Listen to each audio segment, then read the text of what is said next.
Father, నేను చేసింది తప్పో కాదు అప్పుడు నాకు తెలియలేదు. కానీ ఇప్పుడు ఒక పాపాన్ని నేను మోస్తున్నాను. ఆ పాపం అనుక్షణం నన్ను వెంటపడి వేధిస్తోంది.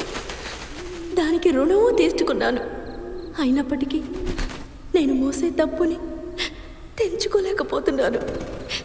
దీనికి మీరే ఓ సొల్యూషన్ చెప్పాలి ప్లీజ్. పాపము పుణ్యము అనేది మనుషులమైనట్టి మనం తీర్మానించే విషయం కాదు. ఆ యేసు ప్రభువు తీర్మానిస్తాడు.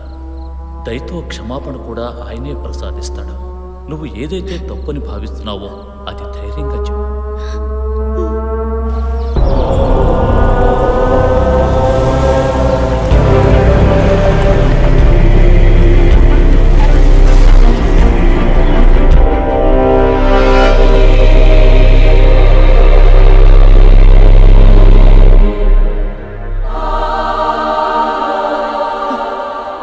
Thanks a lot father.